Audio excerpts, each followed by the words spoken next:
Hey everyone, it's Jessica with another layout for the Spiegel Mom Scraps design team. Today I'm using Miranda's Sketchbook Volume 1 with sketch number 9. So I decided to change this up and actually flip the layout. So I have my circular elements kind of at the top.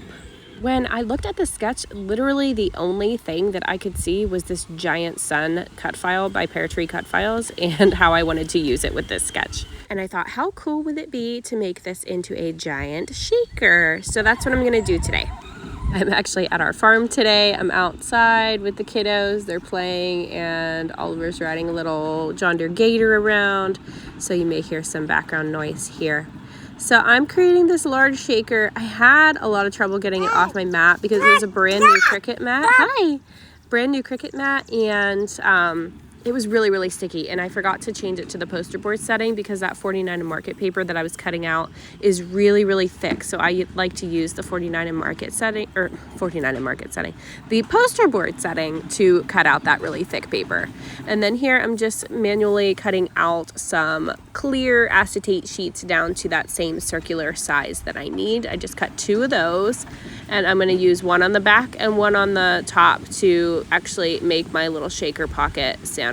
So I'm pulling out some of the Big Mama foam tape, and these are actually some shaker strips from Gina K that I'm using to actually make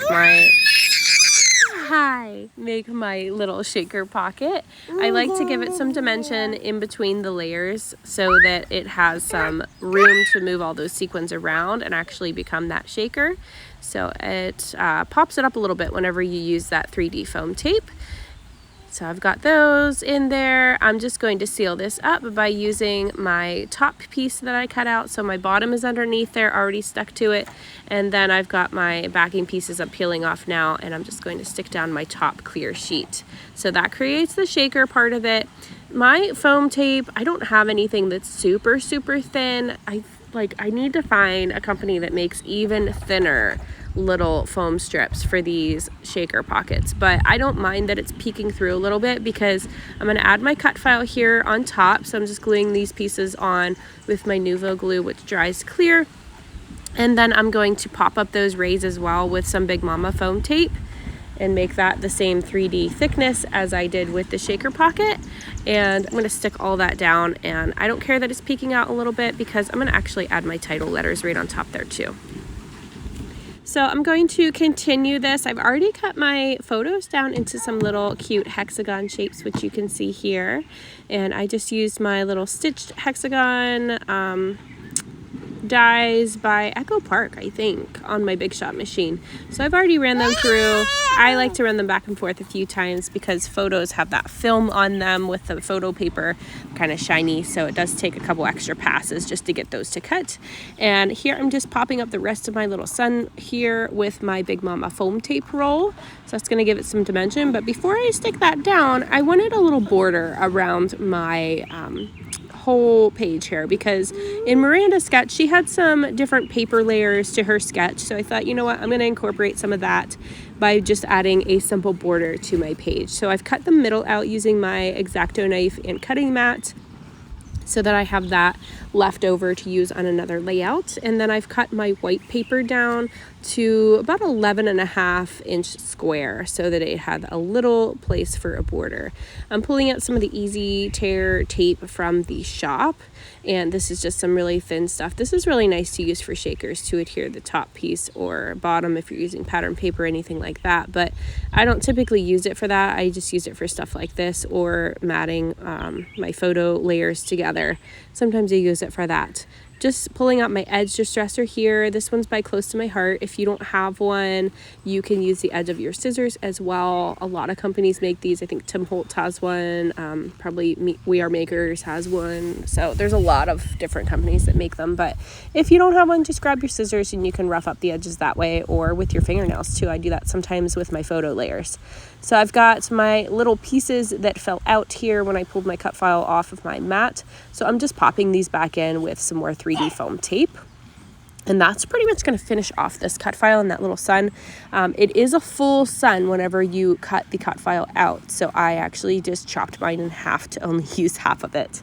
So sorry, Marie, I am totally mutilating your cut file today, but I love it so much. I just wanted half of it. So maybe I'll use the other half on another layout. So here's my little photos of my little guy playing at one of our local beaches here. It's not an ocean beach, it's just a freshwater beach, but we love this beach. It's super clean and the water is always so nice and warm. The day we went here last year, it was honestly like almost like bath water. It was so warm and just very comfortable for my kids to be able to get in and enjoy and be able to cool off, but yet it wasn't freezing. So you can tell in the background of my photos, it is in the mountains and I just love it. It's just a beautiful view. It's just so clean. I love this beach. I don't know. But anyways, I am just putting my photos down here and I'm just kind of staggering them. I have the one larger one because I didn't want to cut any part of that photo off. So I just made that one a little bit bigger than the other ones. And then the other three are just small. So I am just popping these up so that the dimension matches the cut file and everything flows nicely there. I'm going to grab a whole bunch of different collections. So I'm going to be mixing collections again. I'm grabbing some Blvd here, some of these chipboard waves that I'm going to pull in. Miranda's sketch had some patterned paper strips here in the middle. And of course they were vertical, but I'm doing a horizontal layout. So mine's a little bit different, but all I could see when I saw those strips was this big sun and these waves. So I knew I had these in my stash, pulled them out, cutting them down to make them look like they go the whole way across the page.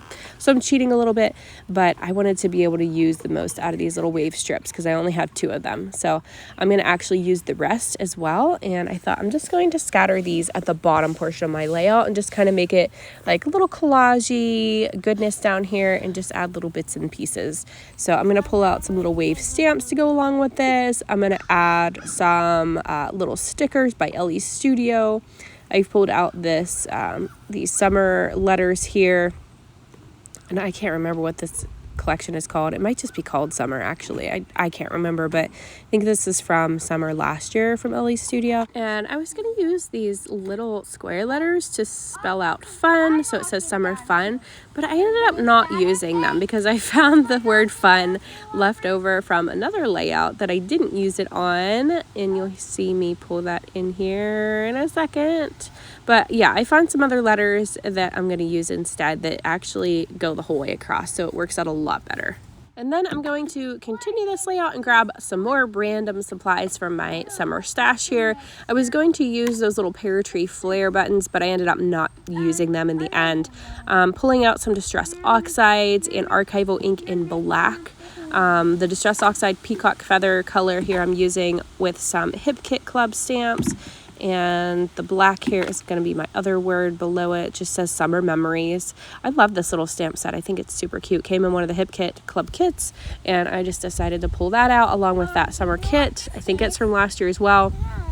And I'm just mixing Hip Kit, Blvd, Elle Studio, kind of all the summery things today. So just grabbing some random bits, anything that I can find that I like with this layout that's kind of that blue, green, yellow color scheme. That's always my super favorite.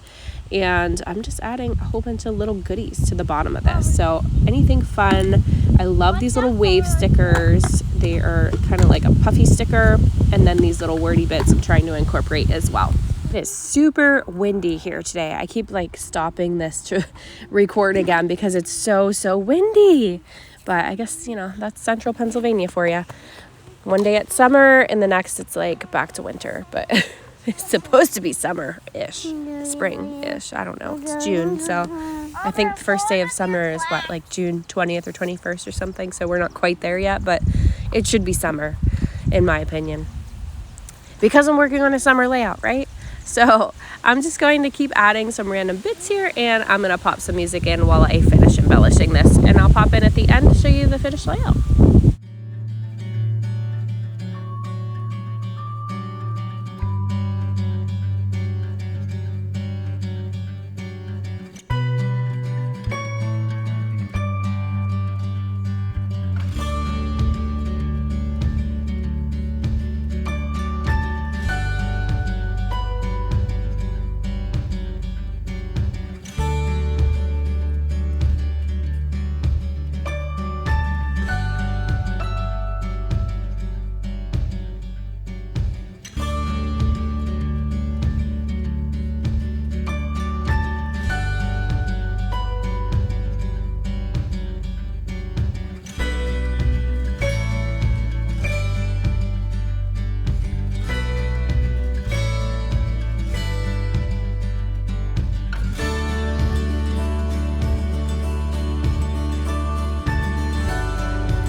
So here's the finished layout. I've added some gold splatters there to finish that off, and I love this one. I am gonna put this one up on my wall for my display. So thank you guys so much for watching. Thanks for being here. If you want to grab any of the sequin mixes from the shop, you can use my code Jessica to save 15% off. Thanks guys, have a great day. Bye-bye.